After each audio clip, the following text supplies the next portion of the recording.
yourself. When I say 4 hours,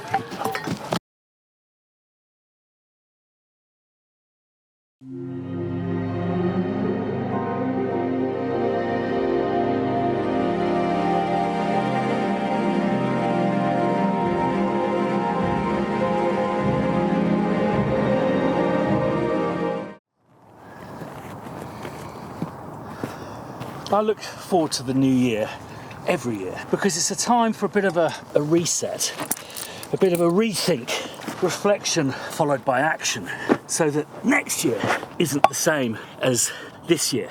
If it was a bad one, you look at why it was bad and how to make it better. Good one, you look onto how to improve on that and carry on with that success and appreciate it. This year, I've just managed to get everything done. So I am actually going to have, as my wife refers to it, a Christmas perineum, which is the period between Christmas and New Year, to read some books, but most importantly, to reflect, to think about how I can make life, well, certainly for me, a little bit simpler. That's my need for next year. I started an experiment late this year, and that was to just look at my diary every day and just look at one thing that I could get rid of and to see how much simpler that would make my day. And it's so funny, it's often just one thing that pushes you to that point of cup runneth over. So that's my challenge for myself next year. I think that it's really nice to go into the perineum with some thinking points. I thought it'd be nice to maybe address the 3 most common questions that are asked me, which isn't what reverb do you use and what's your favourite piano song. I don't know if I've ever really directly answered specifically. The first of which is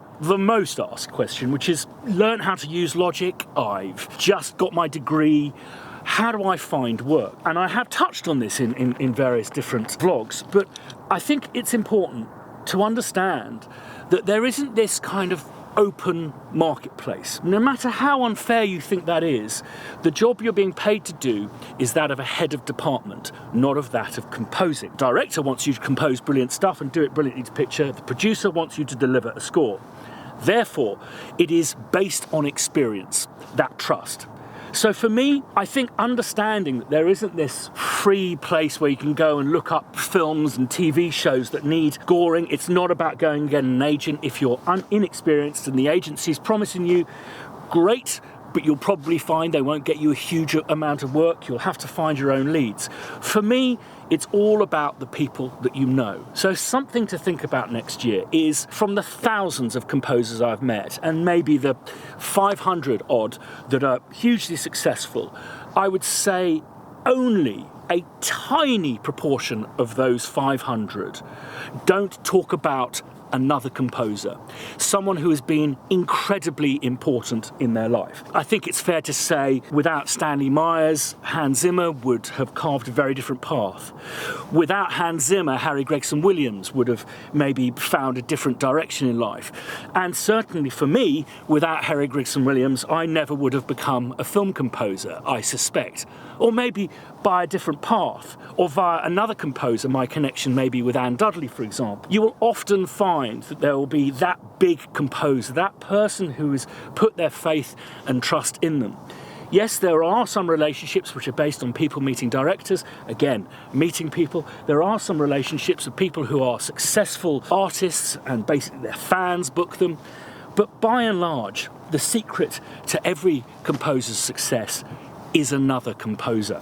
So for me, I would ponder how you're going to get out and about there and be seen. I think someone I saw just at every seminar and event was a lady called Nainita Desai, who is a wonderful composer. And just that sense of community when, I don't know, a director goes, oh, I've been working with this composer Nainita, and you know, I would say, oh, I know Nainita, she's absolutely lovely. All of those little affirmations that come through being part of a community that I think is absolutely crucial.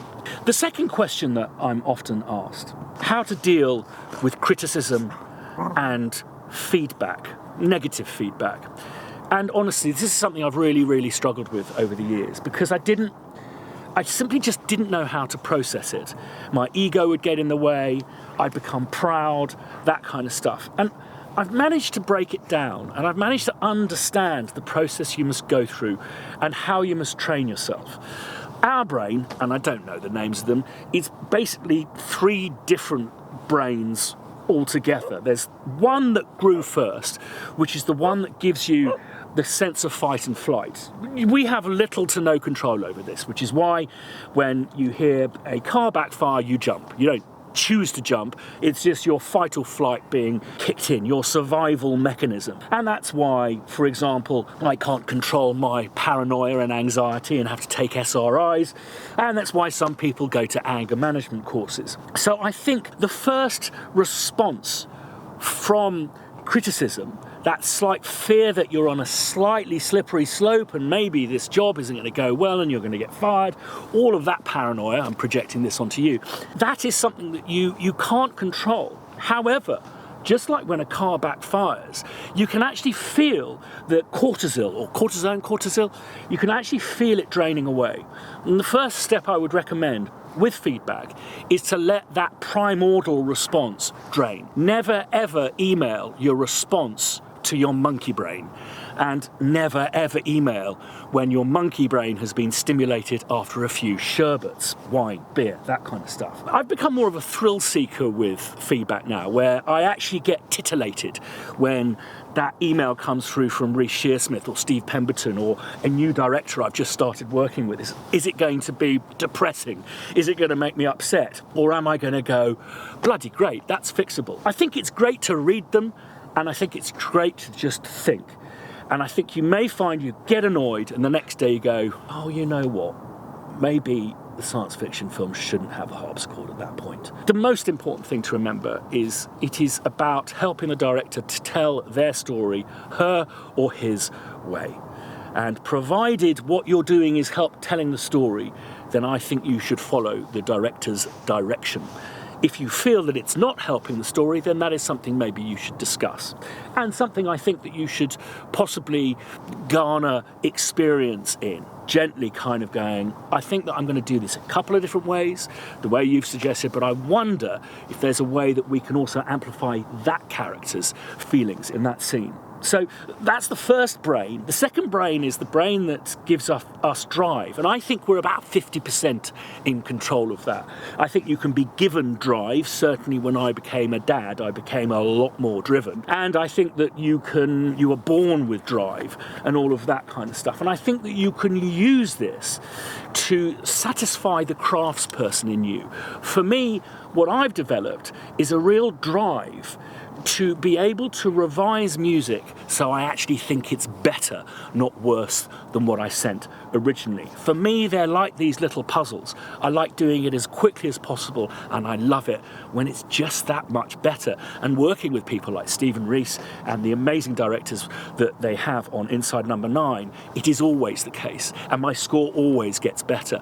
That's, I think, the challenge. The drive you can put into taking some feedback. Sometimes put in language that is a bit kind of odd. Can it sound a little less brown and soupy and a slightly more grassy? How do I absorb this direction and actually make the score better, make the music better, and make it tell a better story? The last bit of the brain to evolve, apparently, is the bit of the brain that soothes. Now, one of the problems with modern life is luxury has been attached to soothing. So I'm going to take a spa day. I'm going to go for a massage. I'm going to go on a holiday, usually the least soothing thing you can do, as opposed to just that moment, that thing that people used to do, which is just to stop and think, reflect. So I think something that's really important for our mental health and ability to take feedback, whether it be positive or negative, to take criticism, is to soothe ourselves, to allow ourselves to recover. And it's the part of our brain, I think, we're probably crappiest at, but are in most control of, ironically. My third and final question that people ask is one that I don't hugely relate to. And if I do, I have to go back a long way. And that is how to finish. And I think that I have seen composers struggle to finish. I've seen people strive for perfection, which is inevitably going to be a very disappointing thing to aim for. And I think that what you must understand is that you are never finishing anything. What you're finishing is a little chapter marker or a paragraph. And if you do finish that, you can move on to the next one. And only by finishing can you move on? I don't know, if you were to listen to some of the greatest songwriters of all time, you can hear songs kind of appearing in earlier songs, like, I don't know, Not Just Knee Deep by Parliament Funkadelic. You can hear the kind of shooting buds of that track in many, many albums before. Leonard Cohen, is it his song It's Time to Say Goodbye? You can hear that in the songs prior to that. And I think it's okay if you've come up with something that's lovely, that's not quite developed. Whoa, you haven't quite developed it, or the director's got you to scrap it. You can return to that. This is part of your journey, your evolution as a composer. There are many composers I can name who return back to that little trick they do. I do all the time, and I think freeing myself from some form of guilt that, oh, you're doing that again, Henson. Well, who's going to hear that? The person who watched that terrible French film that literally no one saw, and someone who is watching a Poirot is not going to go, hang on, mate, it's that old chestnut. I think that's when our imposter syndrome steps in. It's like, oh, you're just doing the same old, same old. It's like, well, quite a lot of Mozart sounds similar. Oh, you're doing that thing with the cadences at the end of the piece to make up the bar numbers. Finishing is incredibly important. Striving for perfection is just stupid. And be pragmatic.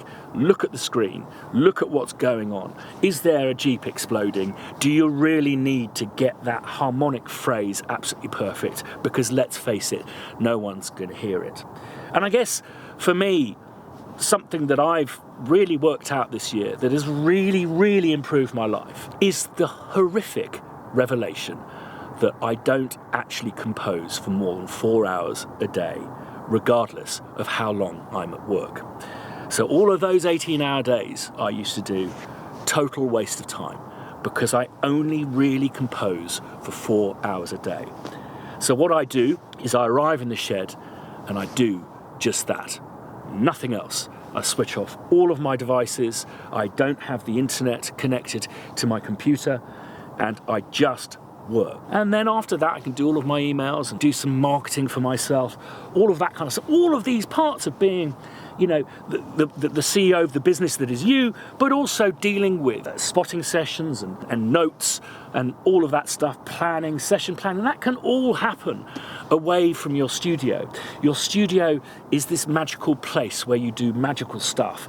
And I think 4 hours is about enough to expect out of yourself. When I say 4 hours, I mean, you know, I can do a good 20 minutes of music, provided the themes are written. And, well, this is probably a good time to wrap things up. I think they're getting a bit frisky.